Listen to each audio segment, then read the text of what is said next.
1 in 20 Americans who have bought or sold a home in the past 3 years have fallen victim to some sort of real estate fraud, getting scammed out of tens and hundreds of thousands of dollars. So today, I'm going to spill the tea on the 4 hottest real estate scams that are operating right now in 2025.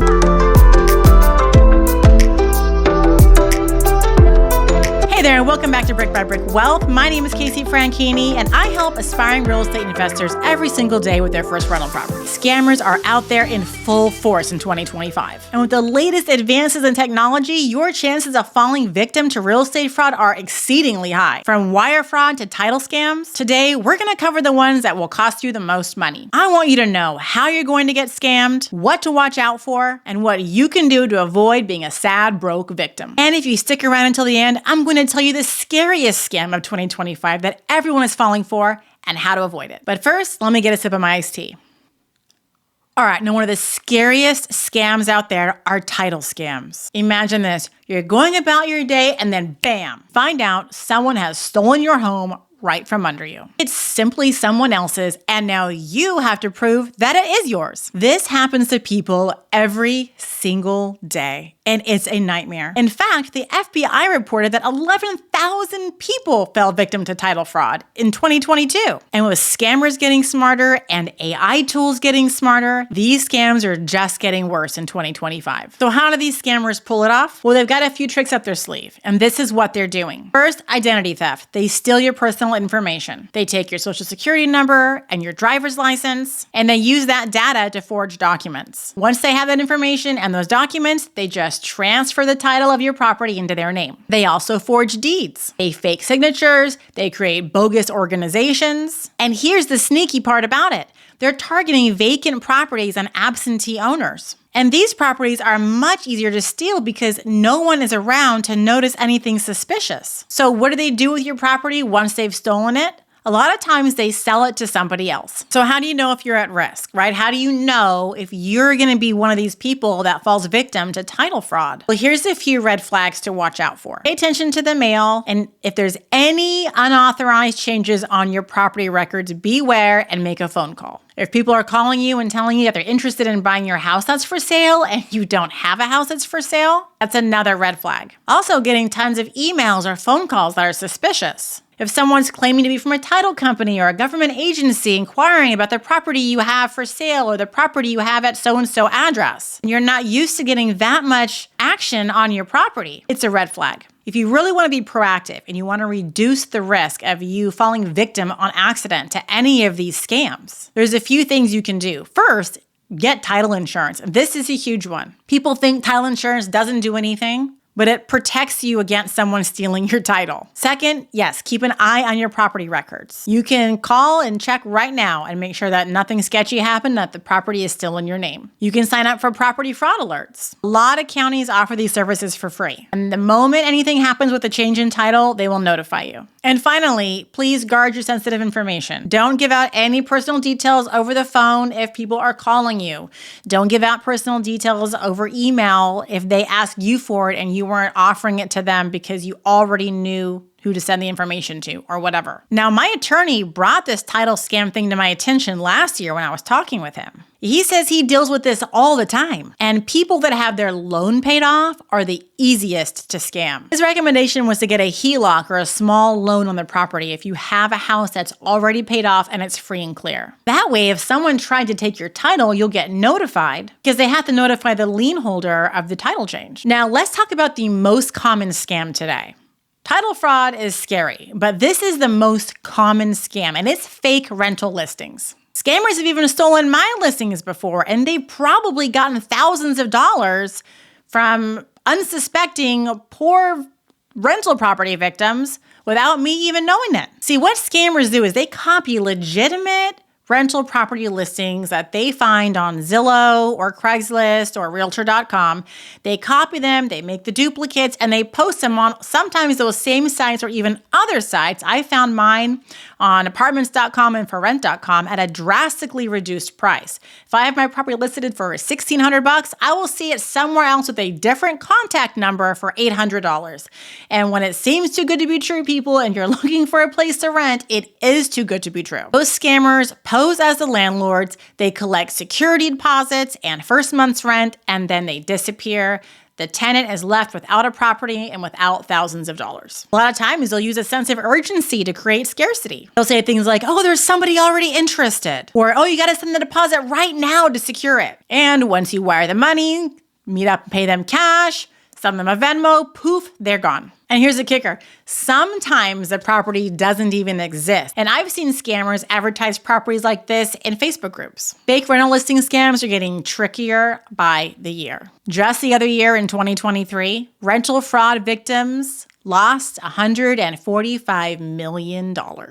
That's millions of dollars getting scammed from people. And these scams don't just hit the tenants either. They make landlords look bad. They give us a bad rap. So now if you're a legitimate landlord or property management company, how do you avoid your listings getting scammed by the scammers? First, you have to put watermarks on your photos. I know, I hate it too. And honestly, I've barely started doing it because it makes the photos look so bad with the watermark all over the photos. But that is why they do it, because the scammers are copying listings left and right, and a little light watermark in one location is easy to get rid of in Photoshop. Another thing that I do to keep my rental property from getting taken and being used to scam other people is I write out in words how much my property is going for rent, because oftentimes the scammers are lazy and they're just going to copy and paste the description and put it in whatever online listing platform they're using, and they aren't taking the time to read it. And if they do, they're just looking for numbers to see if the price changes, because that's all they're really changing.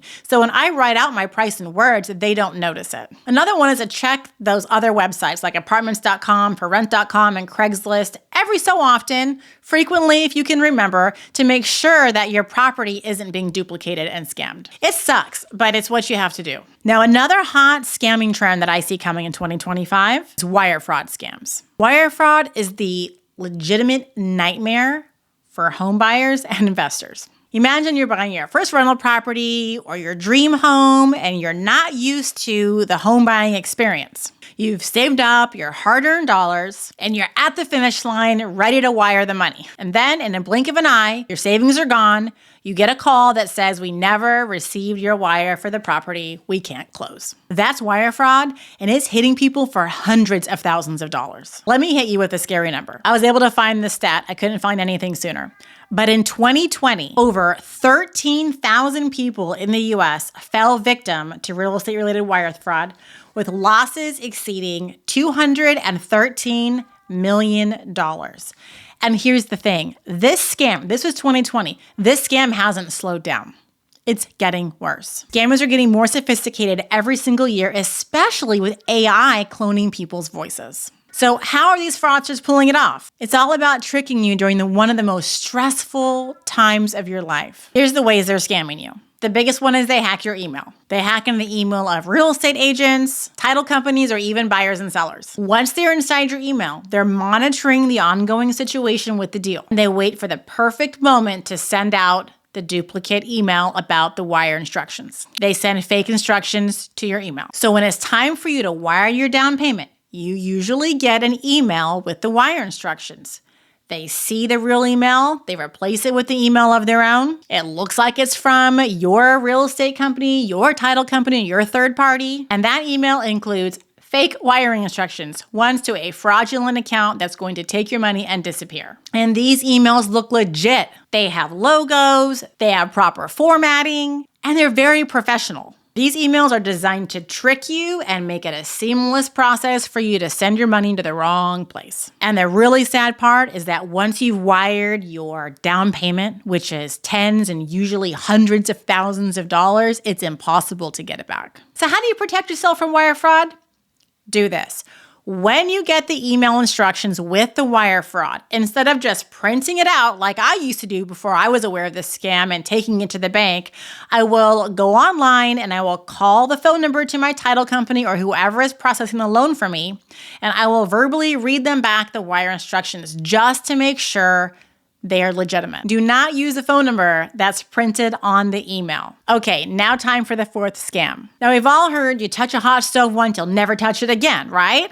I wish I could say the same for this next scam, but unfortunately, this is the scam that you can fall victim to over and over and over again. And it's the contractor scam. Every year, thousands of real estate investors are losing millions of dollars to shady contractors. Usually, these scammers are unlicensed, they're uninsured, and they run off with your money the moment they get it. The biggest red flag is the upfront payment scam. This is when the contractor asks for a large payment, a large amount of the contract upfront before any work is done, usually 50% or more. Sometimes they want even the full amount. They do just enough work to get started and then they vanish, leaving you to wonder where they are and continuously call and email and text, and you're trying to be nice to get them to come back because you sent them so much money, but they are gone. Another way they get you is price gouging. They inflate the cost of materials and they inflate the cost of labor to unsuspecting, unknowledgeable investors. And since they demand the payment usually in cash for XYZ reason, you have no recourse. There's no proof that you actually sent them the money. But I will say, a majority of people get scammed by contractors who do poor workmanship. And I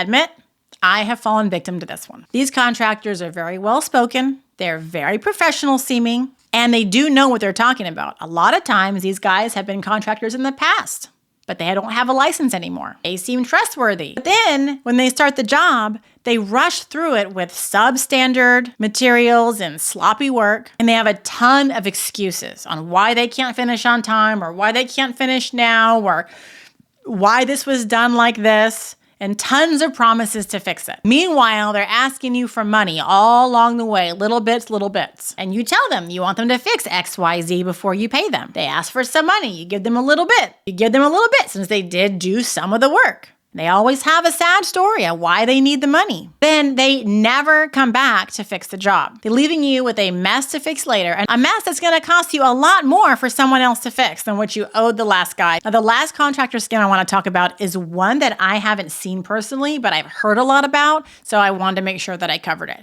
And it's the storm chasing contractor scam. These contractor scammers target areas that have been hit really hard by a natural disaster, like a fire, a hurricane, a flood, a tornado, etc. They offer emergency repairs at too good to be true prices. And a lot of times they offer these high pressure tactics to get you to pay them quickly so they can get started right away. And they also tell you that, oh, they're doing work for neighbor Joe down the street, who they talked to earlier in the day. Joe might have told those guys to get lost, but you don't know that. Then you pay them because you're desperate and you need the help, and you can rationalize paying them now in advance because your neighbor Joe down the street's using them and you trust Joe. But then the contractor disappears and so does your money, and when you go talk to Joe, Joe's like, I told those guys to get lost. Those type of contractors were never gonna do the job. Getting scammed by a contractor is the worst feeling. You put trust into somebody and they backstabbed you. After getting scammed myself by contractors, this is what I do now. First, if they're licensed and insured, I want to see it. Hearing them say they're licensed and insured and telling me their company name isn't good enough, I want their insurance and license information so I can check with the state contractors board to make sure that they're telling the truth and that isn't expired and that they don't have tons of Better Business Bureau complaints against them. Second, I don't pay up front for any service work. And I know I have talked about this many times and what I do now to prevent myself from getting scammed by contractors. And across the country, I've heard contractors mad at me for saying this, and I understand their rationale for getting paid up front, but I just don't do it. Now, if it's a big name contractor, and they have amazing references and everyone in town uses them, and they're doing a big job and it's luxury, fine. But I'm talking about low-end rental properties, contractors that likely don't have a college degree. They were just a worker and they worked their way up to now being their own boss and having a crew. And unfortunately, it's those types of guys that you can't always trust and you have to verify. So if they want money up front, I'll tell them that I'll pay for materials. And that doesn't mean that I'm going to pay them for materials that they just went and bought. It means I'm literally paying for materials. I had a guy today give me a call from Home Depot. He went and bought materials. He's working on a fence for me and doing some other things. And the Home Depot lady called me at the front, and I had her rattle off the list of things that's in his cart, and I paid her with my credit card number over the phone. A big one is to get their estimate in writing, detailed, a full scope of work, and whenever possible, and try as hard as you can to get the labor separated from the materials. That's a huge pro tip. I won't get into details on why at this moment, but separating labor from materials is major. Definitely do that whenever you can. Now, if you remember in the beginning, I told you I'd share with you the scariest scam that's coming up right now in 2025. So this is it. And it's impersonation scams. These are next level schemes where these bad guys pretend to be somebody that you trust. They impersonate them and they get you to send them money in some way. The scammer might be imitating your real estate agent, even your contractor, title company, lawyer, you name it. Except this type of real estate scam is to get your personal information. For example, you might get a call from your utility company saying you didn't pay your water bill on time or your payment didn't go through. Can you please tell me over the phone a new payment method? Oh, sure, here it is. Or you might get a phone call from your title company saying, hey, we've come across an error in your closing documents. I need you to verify your social security number or verify your whatever. Or you have your property for sale and a fake buyer might call and say, oh, hey, I'm really interested in your property, but before we discuss terms, I need to verify that you're actually the owner. Can you give me whatever personal information they're going to ask about you? The FBI says that impersonation scams are a $10 billion business. 10 billion with a B. And real estate transactions are a hot target. Why? Because they involve large sums of money and sensitive information. It's a scammer's dream. So when you get calls, when you get texts, when you get emails, always be cautious and double check what's going on. If it sounds sketch, hang up and call them back on a phone number you know to be true. If you've gotten scammed or know a friend that did, I would love to hear the story in the comments below. All right, well, that about wraps up our video today on hot scams in 2025 in real estate. If you enjoyed this video, if you loved it, please do all the things. Hit like, comment, subscribe. Let's hang out and chat in the comments below. And be sure to ring that bell so you get notified on when I make an awesome video about investing in real estate. And as always, keep building your wealth brick by brick.